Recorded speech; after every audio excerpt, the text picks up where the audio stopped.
Hello, good morning. This is a workshop for data in the spotlight, longitudinal data. My name is Beate Lichtwardt, and together with my colleague James Rayner, whom you can also see with a little video on the side, we will be presenting this workshop for you today. James and I are from the UK Data Service at the University of Essex. Right. The roadmap for today will be as follows. First, we will have a little bit of Mentimeter fun. Then we will have an introduction to the UK Data Service. So what is the UK Data Service? What do we do? What longitudinal data are available via the UK Data Service? And where would you go to find these data? And how can you access them? And where do you find resources and help? And finally, we have a hands-on practical. This is a voluntary part, so you can take part or you can leave after the presentation, but it's up to you. You're very welcome to stay on, whatever works best for you. Now, let's get started. I will hand over to my colleague James for a little bit of Mentimeter and share. So if you go to menti.com and then use this code, you should be able to answer this question, and we should be able to see the results appear on the screen. So the first question we're going to start with is, what do you associate with longitudinal data?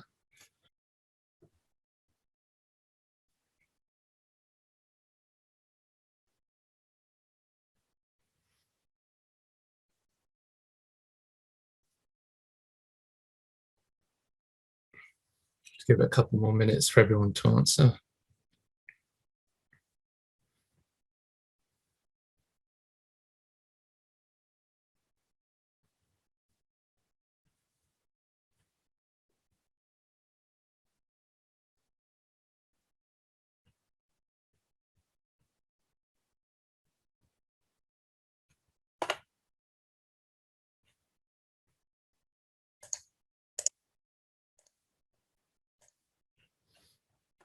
So there's some really good answers there. So the main things is that it's you've all got, which is sort of looking at changes over time, got cohorts in there, repeated observations, panels, things like that.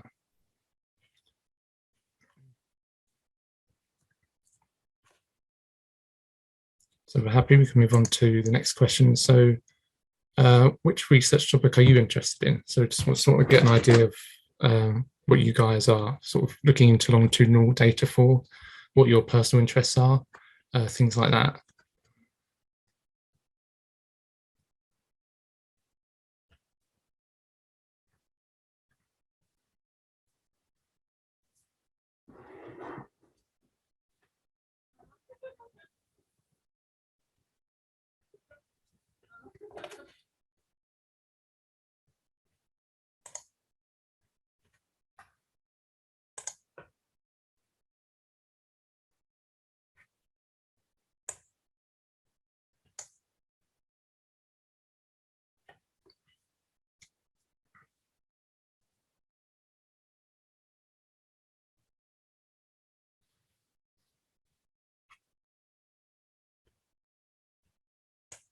So yeah, we've got really wide range there. So a majority of these topics can be sort of studied using longitudinal data.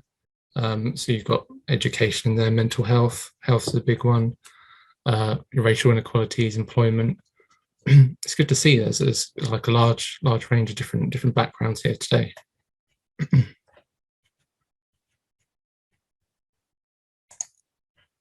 got a multiple choice question now. So which of these questions cannot be answered using longitudinal data? So we've got, are people's chosen career path influenced by their parents' occupations? How do an individual's economic circumstances affect their mental health? And is CBT an effective treatment for depression?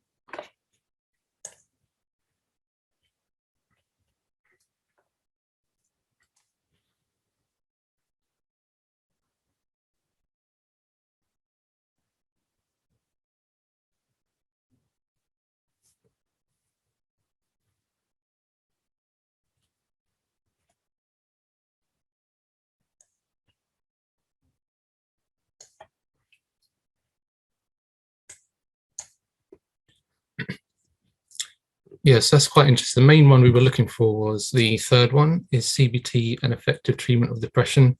That sort of question you couldn't really answer using longitudinal data. You'd probably need sort of clinical trial, something like that for that. The first two, they're looking at sort of changes over time, especially the first one. And these are sort of the variables that will be collected during longitudinal data. So sort of looking for the third one. First two can sort of be answered using longitudinal data. And we just had this final question using Mentimeter. We just want to sort of gauge where people are from in the UK. This could be where you're from, where you're studying or working at the moment, just to get a general idea of where people are from in the audience.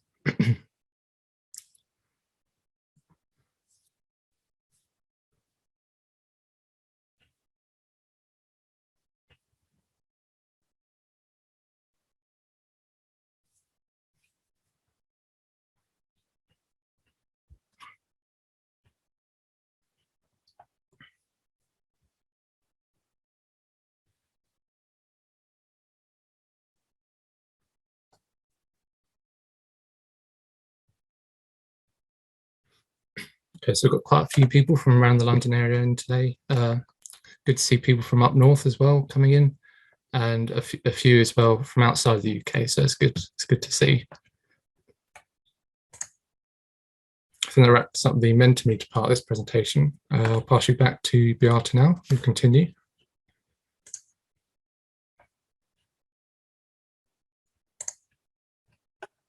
Thank you very much, James. That was very interesting, and I apologize that we don't have any other countries other than UK in our map.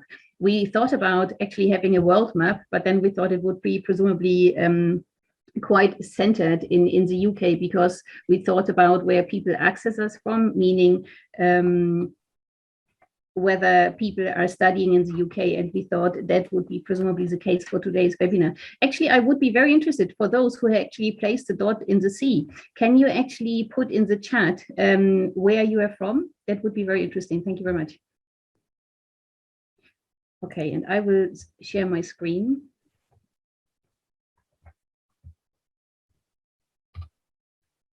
So in the chat, let's see where you're from. Malaysia, oh, Ireland, excellent, thank you very much. And I think there was another one. India, China, wow. So next time we do need the international map, James. Fantastic, thank you very much. And again, apologies. Right, there's another message. South Africa, Spain, wow, excellent. Thank you. Let's move on. So what is the UK Data Service? The UK Data Service is a comprehensive resource funded by the ESRC, and it's a single point of access to a wide range of secondary social science data. We not only provide data for secondary analysis, but also support training and guidance. You can see here a screenshot of our website, or a bit of our website, and also the URL next to it, so you can easily find it. This shows you where you would go to find the slides and the recording of today's event. So you can see there's a tag highlighted in white, training and events. And at the moment, or yesterday, it was upcoming events. But of course, when you go there to actually access the slides, it will be presumably tomorrow, then it would be past events. But still, it looks very similar, and you would find it in this slot for data and the spotlight longitudinal data. And here you find the recording and the slides after today's event. Who is the UK Data Service for? It is for academic researchers and students, it's for government analysts, it's for charities and foundations, for business consultants, for independent research centers, and for think tanks. Our data sources come from official agencies, so here mainly central government, like the Office for National Statistics.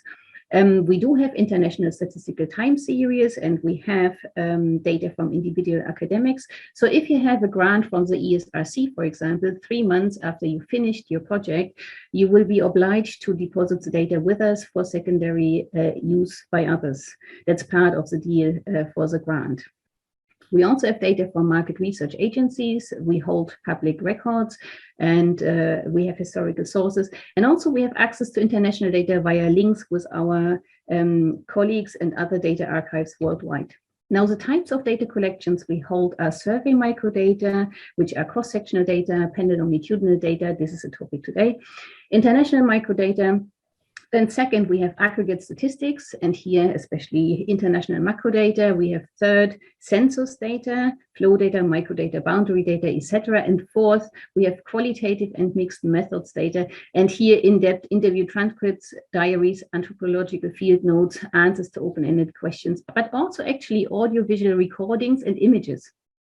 So you wouldn't expect that, I guess. Now, a different way of looking at it is we have UK service, longitudinal, international, qualitative, census, business, and administrative data. And so on the right-hand side, you see what it basically entails. So basically large-scale government-funded surveys, major UK service following individuals over time. This is what we're talking today about, longitudinal data, and then some others. I would also like to highlight that we have controlled international microdata available via our safe room. And this is because we are part of the International Data Access Network. So I'm representing the UK Data Service in this IDEN network. And it's a collaboration between 6 research data centers from France, the Netherlands, Germany, and the UK. And its point is basically to facilitate research use of controlled access data between these research data centers and countries. And this is still a novelty because it's very complicated to give access to controlled data, which are secure lab data across borders. But it's about happening. Now, just to give you an idea about the scope of the data sets we offer. So altogether, the data sets at the UK Data Service are about 8,522 studies. So we hold 8,522 studies in our data catalog, which you can search. Out of these are 7,184 safeguarded data. So the majority of data sets we hold are downloadable data. James will later on explain to you how you need to go about registering and then downloading the data for safeguarded data sets, for example. But also he will explain how to access controlled data, which are secure lab data. You can see we have 232 controlled data, and here's 2 subcategories: secure lab data, which you can access remotely, and then secure lab data, which are only accessible via our safe room. We also have some open data, 983, as you can see. So it's a wide range of data sets and a large pool where you can fish in to find the right data set for you. Now, we have different access levels, as I have highlighted before: open, safeguarded, controlled, and on the left-hand side, you see the data access conditions attached.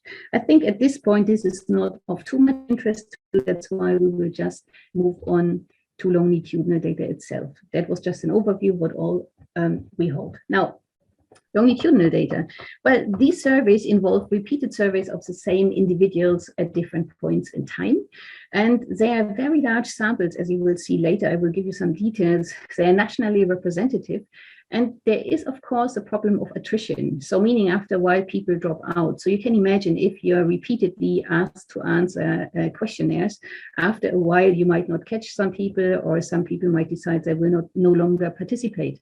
And then there will also be some other reasons for dropouts. But basically, in order to tackle this issue of attrition, new respondents are added regularly to keep the numbers up.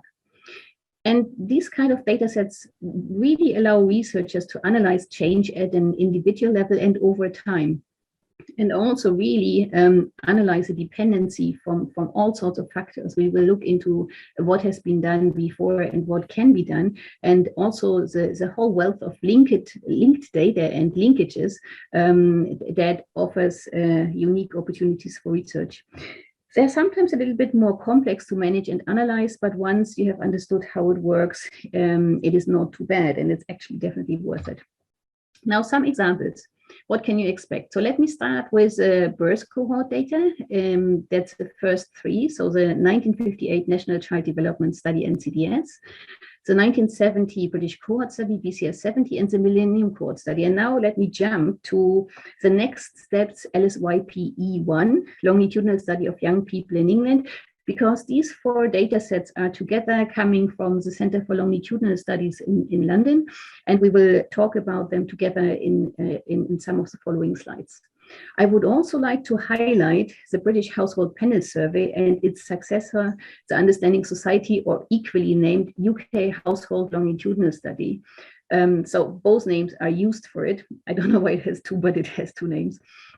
And this is really the largest. I will leave that for later, but this is an impressive study as well.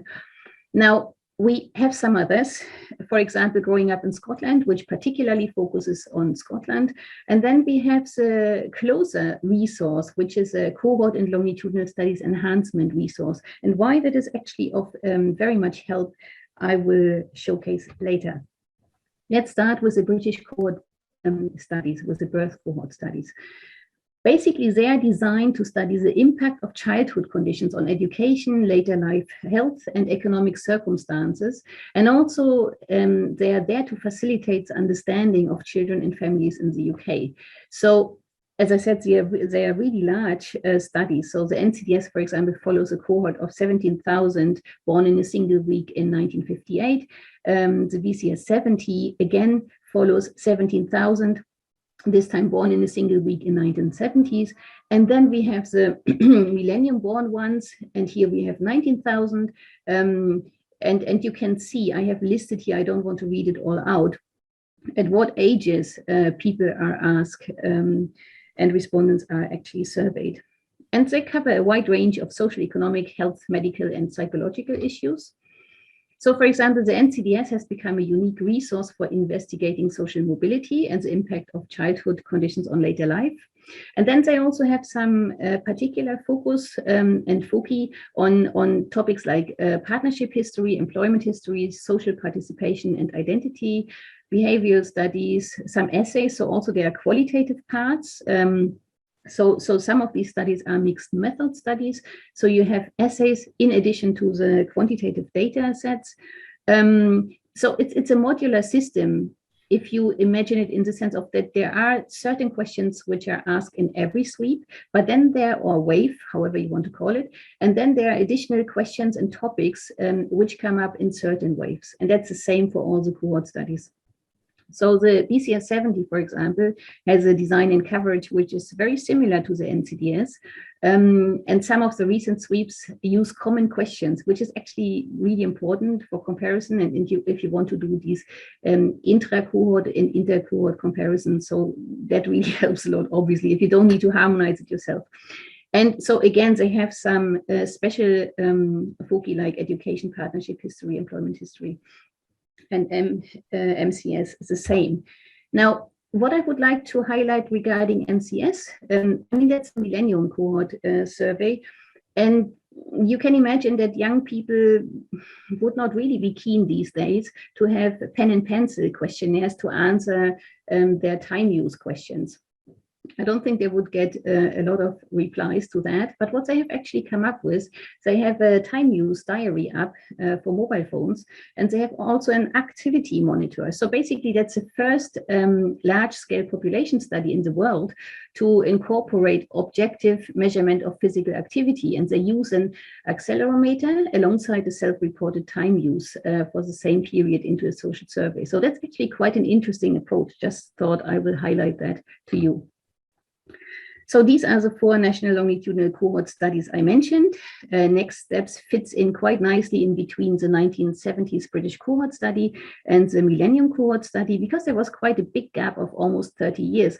And now we have this nicely fitting in Next Step study, focusing on people born between 1989 and 19. There are also some new studies coming up. So you might have heard about the Children of the 2020 study. This is a nationally representative birth cohort study of babies in England, which has been commissioned by the DFE. And here they seek to answer important scientific and policy questions regarding family, early education, and determinants of early school successes. So basically, the focus will be on babies born in April, June 2021. They hope 8,000 families will take part in early 2022, and the sample will be drawn from the child benefit records. So this will be quite interesting. And there's another one, that's the Early Life Cohort Feasibility Study.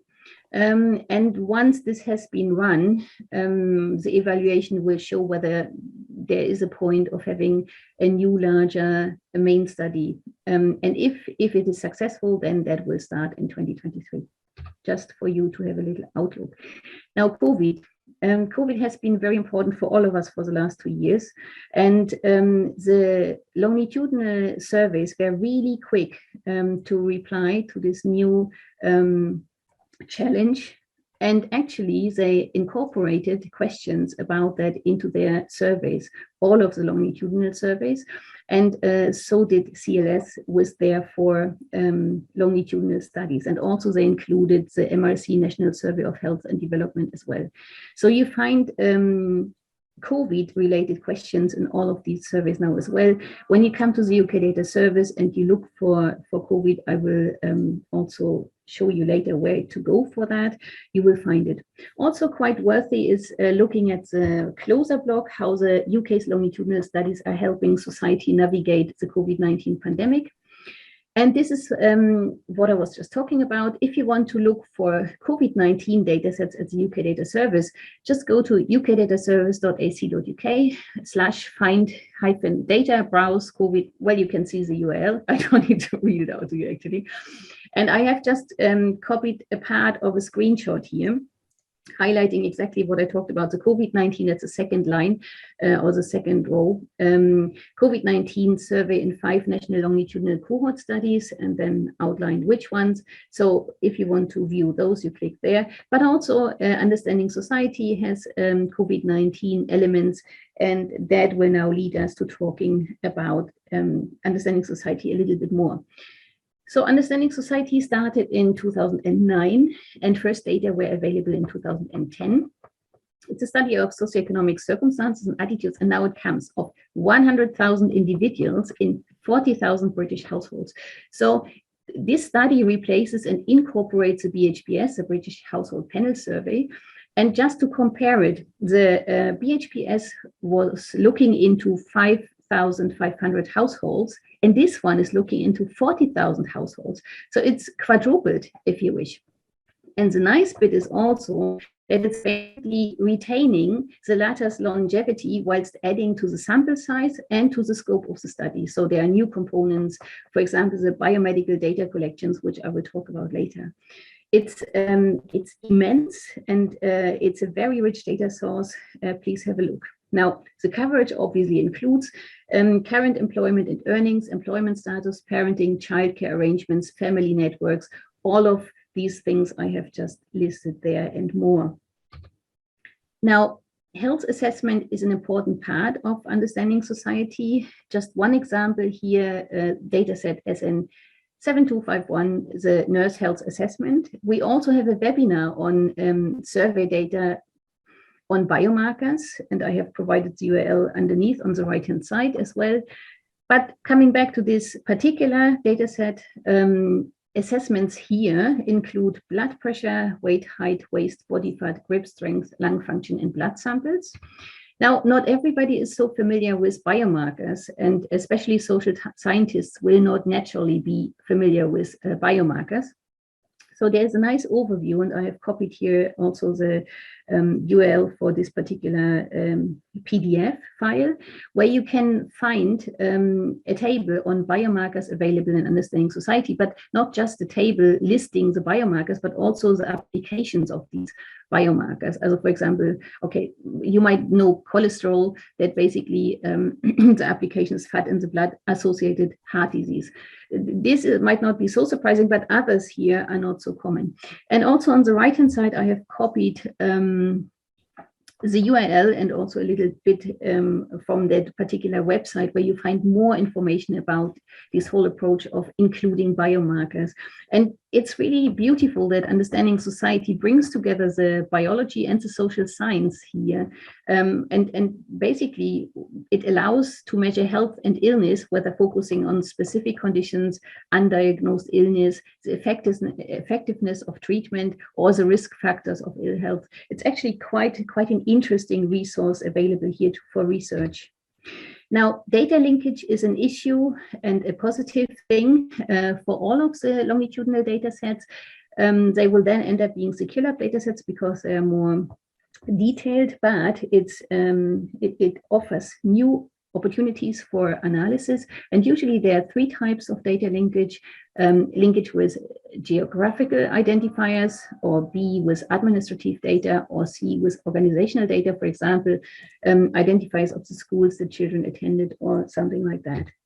Now, what is really beautiful about understanding society and harmonized BHPS is that all 18 waves of BHPS have been repurposed to be alongside, to be used alongside understanding society data. So you don't only have BHPS on its own for the 18 waves it was running for, but you have it now harmonized with understanding society. So it runs from 2009 up to 2019, and you have data for this entire time period, which I think is actually quite fantastic. Now, moving on to a different longitudinal data set, English longitudinal study of aging. Here, data are collected for about 10,000 people aged 50 and above, and it focuses on health, economic circumstances, well-being, and social participation. So far, we have 10 waves available, and it's a longitudinal survey of aging, as you would expect, and quality of life among older people that explores the relationship between health and functioning, social networks, and participation and economic position as people plan for, move into, and progress beyond retirement. Now, you will think, why would that be so interesting? Well, 1 in 3 people in England is now over 50. So that means it's really important to understand what life is like for England's aging population. And it also helps actually the government to plan healthcare services and pension systems to best meet the needs of this growing population. So the main objectives of this particular study are to provide data in a convenient and timely fashion to the scientific and also policy research community, as I have just said. And it's supposed to describe the health trajectories and the disability and healthy life expectancy in this representative sample of the English population aged 50 and above. And it also investigates the determinants of economic position, older age, and the timing of retirement and post-retirement labor market activity, which is also quite interesting, because in some of the surveys, they found out that more and more people are actually economically active after they started retirement. And then you can also look into, is that suddenly necessary? So is it not any more sufficient to have a pension, etc., etc. Now, there are also life history essays for ELSA available. So transcript, again, there's a qualitative aspect here if you wanted to look into that. So here, one question was, for example, thinking back over your life with its wide variety of enjoyable as well as difficult experiences, please write about 3 aspects of your life that have been especially important to you and how they affected you. Now, topics covered in ELSA include demographics, but again, here you also see COVID-19 related health, financial situation, etc., physical health. So a whole wealth of information is available. I would like to highlight also that it feeds into the gateway to global aging. So it's a data set for the UK, but it feeds into this platform of comparable data on aging from different countries, and you can see that here. There's also a webinar available introducing this particular resource, and I would like you to have a look if you're interested in that particular type of research. This is an internationally comparable platform of harmonized data sets. So there's a lot of work going on there in the States to actually make that available. Now, CLOSER, I have promised you to say something about CLOSER. This cohort and longitudinal studies enhancement resource. So areas of work here are data harmonization, very, very important, taking away all these tricky and time-consuming jobs from the researcher to harmonize data sets, facilitating data linkage, and actually having also training opportunities and offers. There's a very nice timeline available on the CLOSER website. I've provided the URL underneath, and you can quite nicely see timeline of longitudinal studies, not just studies. So what we hold are harmonized longitudinal data, so the result of their work. And you can see here different work packages, so 1, 2, and 9. And you can see that for 5 longitudinal cohort studies, for example, they've harmonized height, weight, and BMI. And another one has looked into harmonizing socioeconomic measures, and another one harmonized childhood environment and adult well-being measures. Moving on to another one, I would like to introduce as many as possible, but I have to stop at some point. I think that will be the last one, growing up in Scotland. Now, this follows several cohorts of Scottish children from the early years through childhood and beyond. They look again into health, neighborhood, development, education, leisure, and friendships. And there's also consent sought from parents to link data collected from them and their children to administrative data held by the health and education authorities. And actually, it's often given. So while obviously the main aim of the study is to provide information to support policymaking, it is also actually intended for a broader audience, such as voluntary sector organizations or academics and other interested parties. So they look into cognitive, social, emotional, and behavioral development, childcare, education, employment, etc. This is one page about impact, and this is where we are heading now. It is very important to look at the outcome of all these data sets available. So what can be done with it? And impact is one of the main things that we need to look at. And here is something measured. So for example, regarding policy, research findings from GOES have contributed to the development of Scottish government policies and strategies. They have been referenced by politicians in parliamentary debates. They have been used by various organizations, giving evidence to Scottish Parliament, etc., etc. Moving on to informing policy regarding, for example, MCS, there was a very interesting highlight some years ago that poor reading could cost the UK 32 billion in growth by 2025. And I think James will also talk more about the findings regarding the longitudinal cohort studies on this. And it has actually led to a lot of campaigns, one of which was the Read On, Get On campaign to basically enhance the reading abilities of kids. And here I'm handing over to James. So I just want to introduce two pieces of research using the longitudinal studies we have. The first piece was using the Millennium Cohort Study. So this sort of looked at adolescent mental health. And so they found that about 24% of 14-year-old girls, so about 1 in 4, and 9% of 14-year-old boys, it's about 1 in 10, reported having high levels of depressive symptoms. Now, this really sort of demonstrated for the first time the extent to which adolescents in the UK faced mental health difficulties. And additionally, to add to this, they compared these figures with figures in 2005. So 14-year-olds in 2005 who reported having high levels of depressive symptoms. And they found that from 2005, this figure had almost doubled. So this also illustrates that it's also quite a growing problem, and it's sort of getting worse over the years. And what made this piece of research so impactful was this infographic on the right. I don't know if you can all see this. This really helped communicate it to a range of practitioners and professionals, the real message that this study identified. So they found that just because an individual, a young person, has poor mental health doesn't mean they don't have, just because they don't have poor mental health, that they have good mental well-being, that these aren't, that they're not associated with each other in that way. So they identified these 4 different categories of sort of risk and protective factors for both mental illness and mental well-being. See in the blue here, you've got individual characteristics. So these are things like if the child has special educational needs, whether they're overweight. In the red, you have family relationships and home life. So these are things like if they argue with their parents or if they spend time with their friends outside of school. In the green, you have socioeconomic circumstances, things like having high family income. And in the purple, you have wider school and neighbourhood environment. So these are things like if the child likes school. So in the white here, these are the protective factors. So if the child likes school, that's a protective factor for having good mental well-being.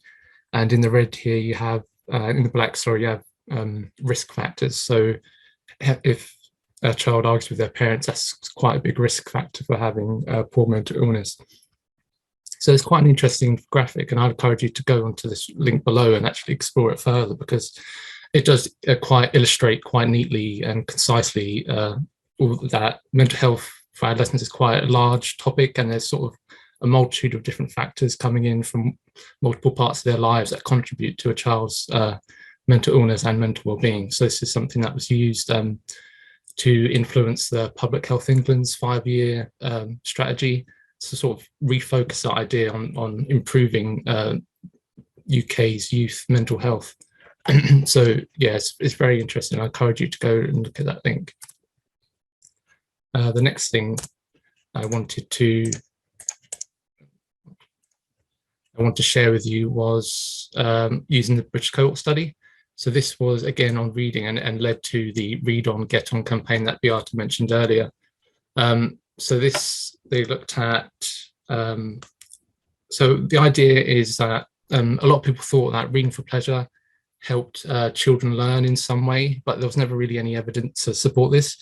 And this piece of research actually identified that. So what they did was they, using the British Cohort Study, so it followed the lives of people born in one single week in 1970, as the name suggests. They compared children at ages 5 and 10 who had the same sort of social economic background and same vocabulary tests, math scores and things like that. And they found that those who frequently read books in their spare time at ages 10 and 16 scored significantly higher on vocabulary, but also maths as well, which is quite an interesting surprise really, because it also shows that reading supports and improves a child's mathematics. I think it's suggested here by the research is that if you read in your spare time, it opens you up to new ideas, and it sort of helps with your development and being able to take on board new information. So that's why we see sort of maths as well as vocabulary in English. And interestingly, they also gave the same vocabulary test to the cohort members when they were about 42 years old. So this was in 2012, when they were now 42 years old. They gave them the same vocabulary test, and they found that those who frequently read at age 42 and throughout their life still learnt more new words than those who didn't read. So that just demonstrates that reading for pleasure extends beyond the benefits of reading for pleasure, extend beyond learning as you're a child, but also learning new words and as you're an adult and going into mid to later life as well. So this was very influential. It's now used as part of teacher training programs across the UK and internationally as well in libraries, sort of encourage children and campaigns to get children to sort of get into the habit of reading for pleasure and reading in their spare time at an early age, because it demonstrates that there's huge benefits across a range of subjects as well. So I encourage you to check out those links and sort of dive into that, because it's very interesting. The impact of this one is very huge. Now I want to sort of go on to how do you actually find longitudinal data on a website. So we have a number of ways to do this. The first way is using the data catalog. I've got these series of recorded sort of demos that sort of show you how to do it. Hopefully we can show you them now, and you'll be able to see sort of the main way to actually find longitudinal data on our website. So I'll give this a play. So the main way to search for longitudinal data on our new website is to search directly through the data catalogue. So from the home page, click search.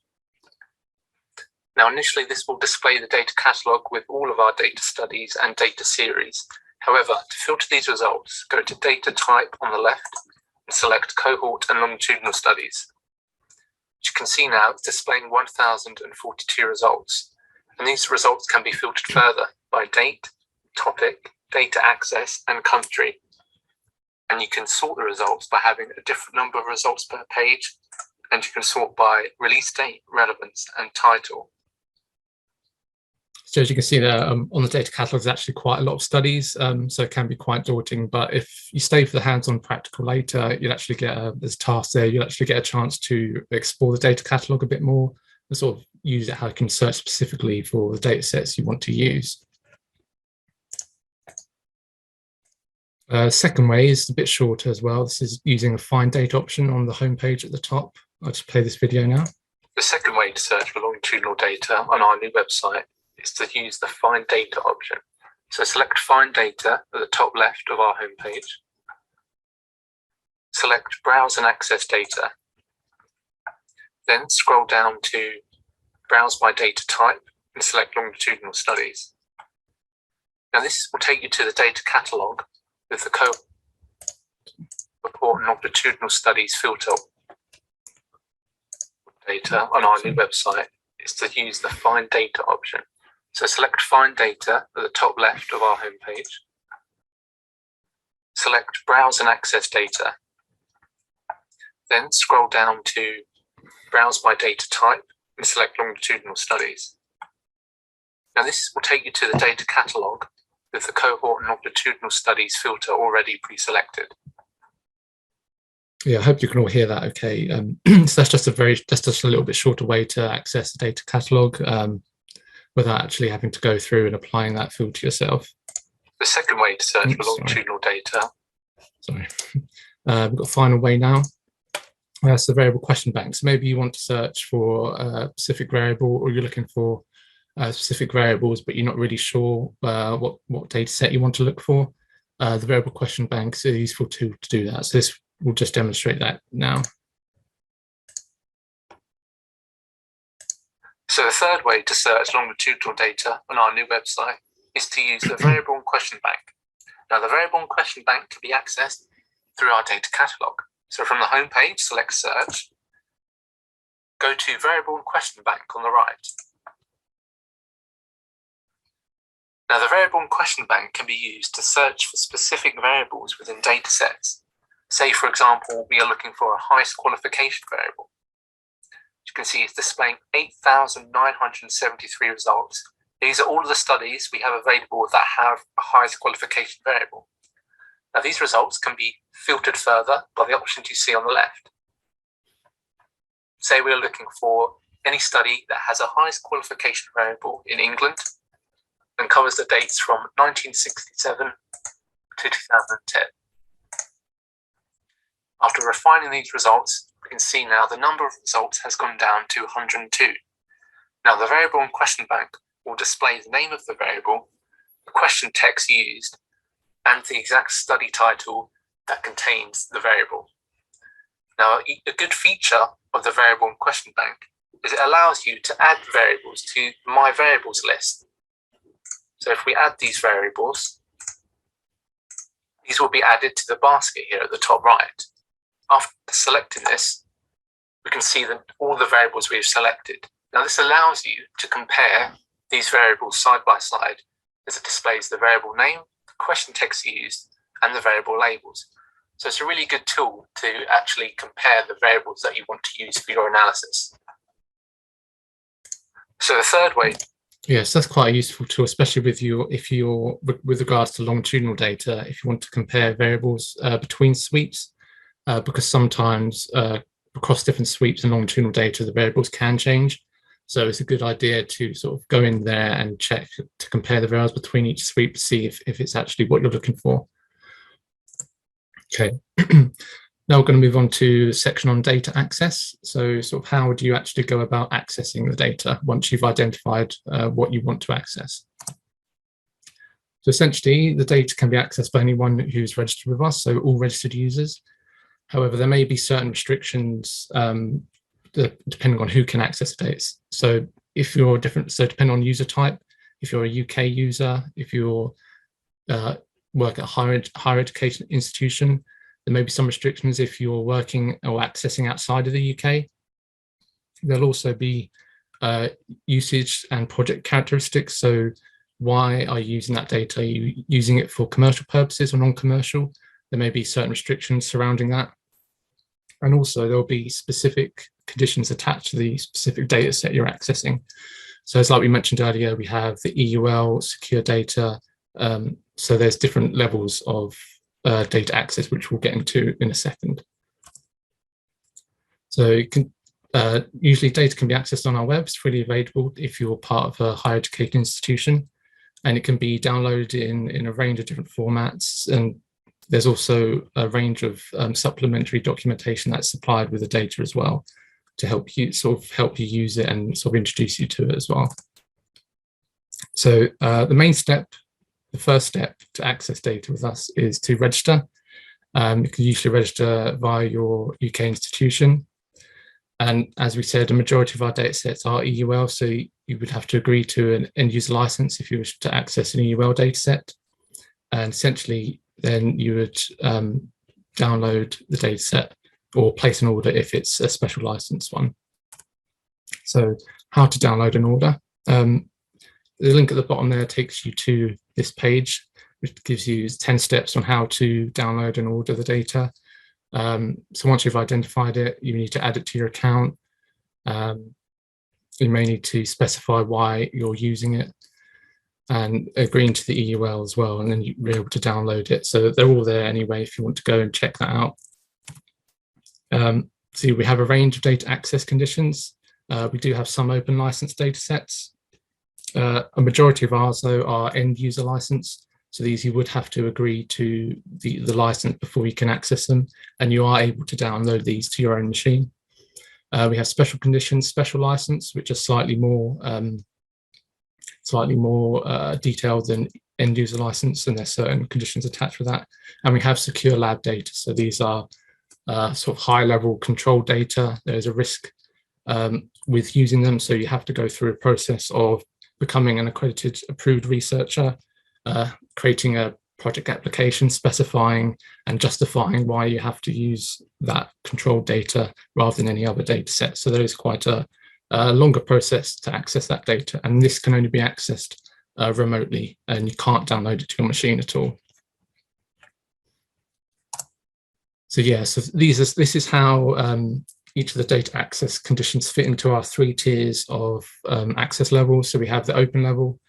It can be accessed by anyone. You don't need to register. We have safeguarded. This is where you must register with us and agree to the license. And then finally, we have the controlled, which is the secure data, which you must undergo a training session, become an approved researcher, and you must access this remotely, and you can't download it to your own machine. So what is the end user license? So yeah, every user is required to agree to an end user license outlining the terms and conditions of use.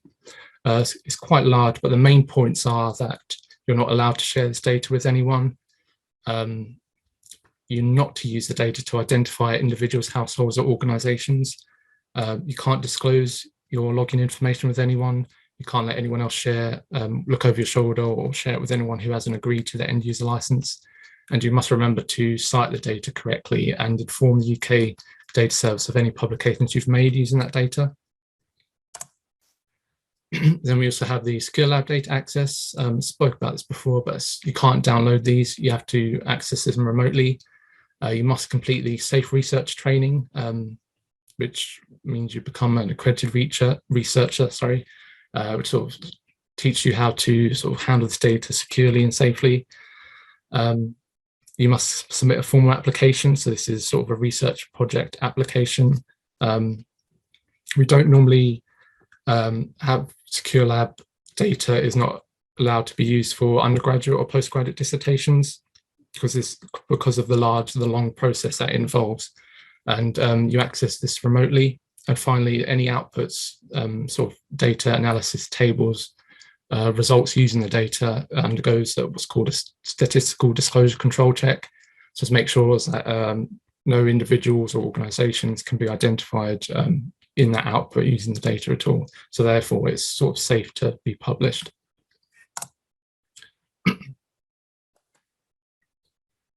Pass you back to my co-presenter, Beate. Exploring data online. There are different opportunities to explore the data online before you actually download the data. However, I would always encourage you to do proper analysis with downloaded data sets, even though you can actually do cross-correlations and I think even regressions using Nesta, but I would not advise to do so. But if you want to have a quick browse, then it might be worth looking into data online. So we have Nesta. It's an online analysis tool, and you can use it to browse the data very quickly. We will also have a task later on to see whether you can easily get on with it and actually to showcase how you would go about doing things. We will be limited in our exercise, but all that later. Now, basically, Nesta allows users to search, locate, browse, and analyze and download a variety of data within a web browser. So you can actually then also actually download subsets of data. And we host a Nesta server, but actually, I don't know for how much longer. So use it while it's there.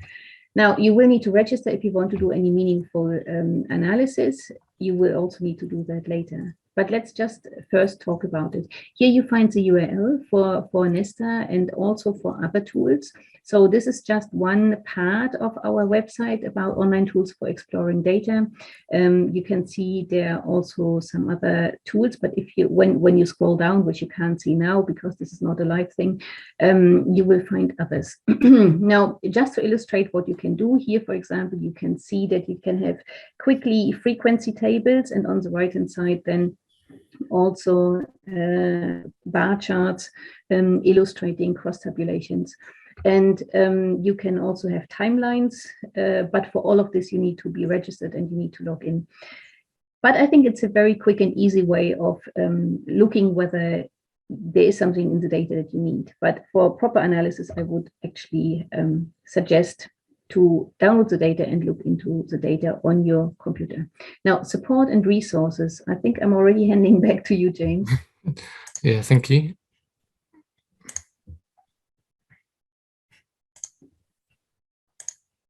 Okay, so I'm going to talk about the support and resources available to users at the UK Data Service. So we have a range of support and resources. So these come in video tutorials and webinars. We have data skills modules, case studies, different guides and themes to using different types of data, different software packages. We have advice on managing and sharing data, and we have also our teaching data section as well. So all of these, most of these can be found in our Learning Hub. So it's on the home page at the top there, you have the Learning Hub. So in here, you'll find guides to different types of data like survey data, quantitative, qualitative data, sort of introductory course on if you're completely new to using data. And we also have our data skills modules. So our data skills modules are sort of roughly about 2 hours long. They're sort of guides, gives you an introduction on how to use that type of data. So we have our longitudinal skills data module, which you'll find the link there. So this is an introductory course using an EUL version of Understanding Society. You get a certificate at the end.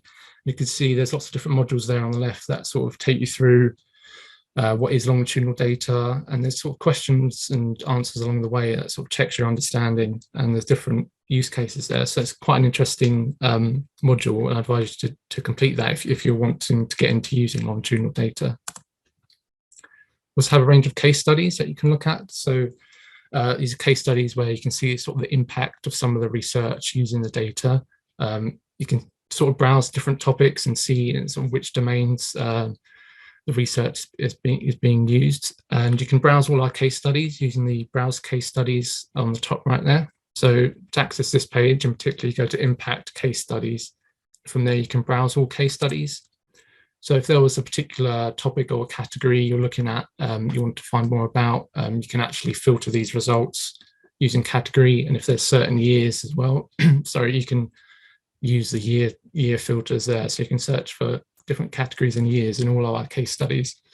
So these will display not just longitudinal data, but all of the different types of data we hold across the whole of UK Data Service. So there's quite a wealth of information there. I also have our Teaching with Data section. So these are sort of our guides and information surrounding how to teach with data. Here you can sort of find information about our teaching data sets. So these are data sets that are specifically designed for teaching. Especially with longitudinal data, they can be very, very large, especially if you're taking in waves and waves of data. So the teaching data set is sort of a specialized data set that's sort of smaller and more compact, and it's really useful for actually teaching and introducing students to longitudinal data because it's much, much easier to use that smaller data set. To access our longitudinal teaching data sets, if you type in teaching data sets or teaching data set on our data catalog, and then apply the cohort and longitudinal studies filter down there on the left, you can see we have 31 different teaching data sets for longitudinal studies. So that's quite a useful, quite a lot of resources there if you want to use any of our teaching data sets for longitudinal data. We also have a help section. In this section, you can find answers to if you have any questions about registration, how to access information, if you have questions about Secure Lab, and there's also advice for new users. So there's a range of material there. I also want to point out and highlight our longitudinal data and studies help page. So this is our help page in the help section about longitudinal data. We just got a little demo here to show you how to access that. To access our longitudinal studies help page, go to help at the top right, scroll down to different types of data, and then select longitudinal data and studies. Now this will display the help page, which provides a brief overview and summary of the main cohort and longitudinal studies we have available at the UK Data Service. Now from here, to find more information about the study, click on one of the links and it will take you directly to the data series page. Yes, that's quite a useful page, sort of introductory level. If you want to get a nice overview of all the longitudinal data sets we hold, you can have a look there and sort of see if there's anything you like the look of, because it's quite a good page, sort of a grounding page to sort of then go and access and explore different longitudinal data sets. We start now with the hands-on practical. Okay. So the first task in this practical session will be a search task. So this will be using the data catalog that we demonstrated earlier. So there's just a few questions here. So want to go on the home page, on UK Data Service homepage, the data catalog in the middle of the screen. If you click the search, the little magnifying glass, you'll bring up the data catalog. And from there, if you apply the cohort and longitudinal studies filter, you'll be able to answer these questions. So these questions sort of, it will ask you how to use the data catalog and ask you to apply different filters. So we'll give about 5 to 10 minutes for you to complete this. The next slide will have the answers, but we just want to see you sort of have a play around with it and see how you get on. So we'll give you 10 minutes, up to 10 minutes to complete this first task.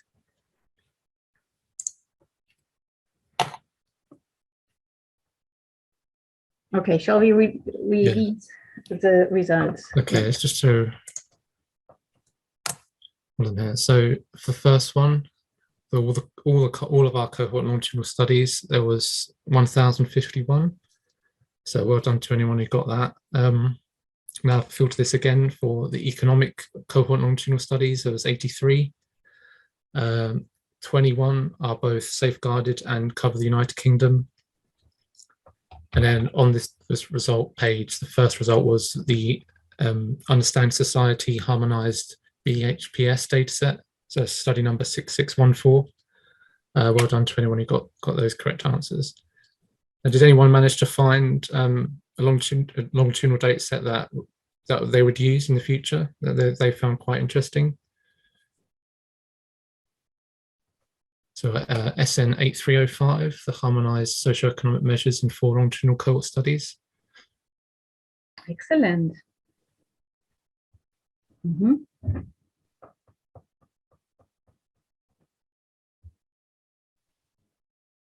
Okay, thank you. Okay, so there is a question, James, whether we can share the screen and see how we get to the answers of the cohorts. Yeah, we can show you. I can quickly show you how to. So which number are you referring to, please? So is it 1 or is it 2? 1. Okay. Okay. Number 1. Yeah, we can see you. Can you see me now? Yep. Yeah. So yes, this is the home page on the UK Data Service. To access data catalog, you just click this search button here. So this will display the data catalogue. We have 8,522 results. So these are all of the studies we have in the data catalogue. For that first question, we want to select the cohort and longitudinal studies filter here under the data type on the left. So this will filter the results so it only shows cohort and longitudinal studies, as we have 1,052 results remaining. So this was the answer to the first question. For the second question, it was the topic of economics. So we apply under the topic here, we apply the economics filter, and we're left with 83 results. So this is 83 cohort and longitudinal studies that cover economics. For the third, it was safeguarded and United Kingdom. So so we've got safeguarded access, we'd apply this one. There's 64. And if we apply country of United Kingdom, we're left with 21 results, which was the answer to the third question. And the first result on this page is SN6614. So that's the Understanding Society harmonized with the British Household Panel Survey dataset there. So those were how you'd get the answers to those questions on that task. Okay, I think we should move on now to the next slide, yeah. Okay. Okay, so here's just one simple question. Find the data citation for study number 6614. And for that, we just give 2 minutes. We also have just 5 minutes left, so and there's another task to come. And if there are any other questions, we would like to answer them as well. So, what is the data citation for SN6614? Fantastic. Got some very quick users in today. Yeah, so I can actually see somebody found it already. James, could you also quickly go about showing, please, for 6614, how you would go about finding the data citation? I think this is really important because you must cite the data correctly for whatever analysis you do and whatever results you publish. And it's actually very quick and easy. It's just copying and pasting. We have everything ready for you. Okay, so basically, over to you, James. So we have now just information. We have 6614 and we want to study information, the study citation. Where do we find it? Yeah, so if you click on the study page, it was the first result in our search task. If you go down here on the details page, find it just after the summary table at the top, the correct citation, and all you have to do is copy and paste this in this exactly how it's written here, and this is the citation for the study. So you'd find this on any study page under the details tab at the top. Yeah, so it's as simple as that. It's just the first page basically on the data catalog record, and then you can copy and paste it and you have it in the correct format. Yeah, and you have different formats there as well. Exactly. Thank you for showing that. Okay, I think moving on to the last task, please. For the last 3 minutes, we have one more task. Yep, there it is. So we have this online analysis task. So this is something, I mean, I'm not sure whether you can actually do that within the last 3 minutes, but the slides will be available online, and please have a go and see whether you can actually use Nesta to browse data and find some information as outlined here in this task. If you want to use the remaining 3 minutes to ask us some more questions, then please do so. Otherwise, you're welcome to have a go at this and see whether you can do it. Okay, James, can you just show our answer slide for this one, please, if people want to quickly see the answer before they leave? So that would have been the answer to our question. So excellent would be 20.9%, good, I think 46, it's very small here, fair 22, and poor 7.9, and very poor. What does it say, James? 2.4? That's 2.4, yeah. Yes, it's really too small. But actually, that would have been what should be on your screen. Okay. So there's 1 minute left. Any final questions, please fire away. Otherwise, thank you very much for coming. And if you have any more questions, please contact us. We have a contact slide, and you can actually get in touch via our help desk forms. And also we are available on Twitter, LinkedIn, YouTube. And we also have an email address, support@ukdataservice.ac.uk, if you want to email us. Thank you very much. Thank you. Thank you.